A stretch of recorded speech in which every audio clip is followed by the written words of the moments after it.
मुफ्ती फजल ज़ुबान साहब, छोटा सा इस्तफसार है, बेहतरीन रोज़ा कौन सा होता है? आज से ही हम ये कहते हो जाए इस हवाले से कि ये रोज़ा सबसे आला और मयारी रोज़ा है। अहमदुहु व नसल्ली अला रसूलिहिल करीम। देखिए, रमज़ानुल मुबारक के अंदर दो चीज़ें अहम हैं, एक रोज़ा रखना और एक रात को तरावी पढ़ना। और उसी तरावी में कुरान पढ़ा जाता है जिसकी तरफ मुफ्ती साहब ने इशारा किया। मन स्वाम रमज़ान ईमानन व इहतिसाबा गुफ़िर लहू मा तक़द्दम मिन ज़ंबी व मन क़ाम रमज़ान ईमानन व इहतिसाबा गुफ़िर लहू मा तक़द्दम मिन ज़ंबी। या जो मग़फ़िरत को रिलेट किया गया है वो इहतिसाबा, सवाब की नीयत हो और वो रोज़ा रूहानियत वाला हो। ख़ुद रसूलुल्लाह सल्लल्लाहु अलैहि वसल्लम ने फरमाया कि मन लम यदा क़ौल ज़ूर वल अमल बिही फ़लैसा लिल्लाहि हाजतुन अन यदअ तुआमहु व शराबा। जो रमज़ान में झूठ भी बोलता है और गलत काम भी करता है तो अल्लाह को कोई हाजत नहीं कि ये खाना पीना छोड़ दे। एक हदीस मुबारका में आपने यूँ फरमाया, कम मिन साइमिन लैसा मिन सियामिही इल्ला ज़मा। बहुत से रोज़ादारों को उनका रोज़ा सिवाय प्यास के कुछ नहीं देता, वो भूख हड़ताल पर होते हैं। रोज़ा तो वो है कि जो रोज़ा पूरे साल का रखा जाए, गुनाहों से इज्तिनाब हो और इंसान जो है वो अल्लाह की रहमत को समेटने वाला बन जाए।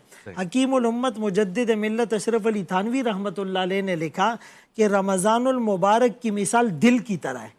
और हदीस पाक में आता है कि पूरे जिस्म में गोश्त का एक लोतड़ा है, अगर वो ठीक रहे तो सारे आज़ा और ऑर्गन और फंक्शन सही काम करते हैं। और अगर दिल ही ख़राब हो जाए तो आंख सही देखती नहीं, कान सही सुनते नहीं, ज़बान सही बोलती नहीं। तो इसी तरह रमज़ानुल मुबारक को अगर हम प्लान करके अच्छा गुजार लेंगे तो 11 महीने अच्छे गुजरेंगे। मुजद्दिद अल-फ़सानी रहमतुल्लाह अलैह का कौल मुफ्ती साहब ने नकल किया, फरमाया कि रमज़ान को 11 महीनों से वो निस्बत है जो यूसुफ अलैहिस्सलाम को अपने 11 भाइयों के साथ थी। और दूसरे मौके पर फरमाया कि रमज़ानुल मुबारक तरतीब के एतबार से 9वां महीना है। तो अब ये देखें कि बच्चा माँ के पेट में मुकम्मल हुआ 9वें महीने में, इंसान भी दुनिया के पेट में मुकम्मल होगा 9वें महीने में। रमज़ान का माना क्या है? जला देना। ये गुनाहों को जला देता है, ईमान को जिला देता है।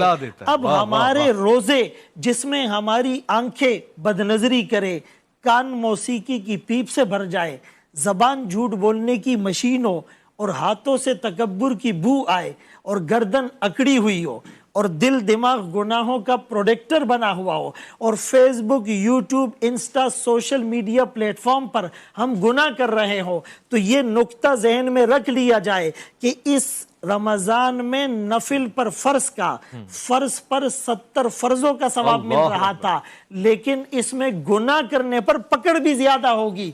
एक आदमी रोड पर गुनाह करता है और दूसरा मस्जिद में करता है और तीसरा बैतुल्लाह में करता है, तो इनका वबाल एक साथ नहीं हो सकता। इसीलिए इस रमज़ान में अगर हम नेकियां करते हैं तो बहुत अच्छी बात, लेकिन अगर नेकियां ज्यादा नहीं कर पा रहे तो कम से कम गुनाहों से बचने का एहतिमाम किया जाए। हदीस पाक में तो यूं आया कि इस रमजान में अगर कोई तुमसे झगड़ना चाहे, लड़ाई करे, तो उससे कहो भाई मेरा रोजा है।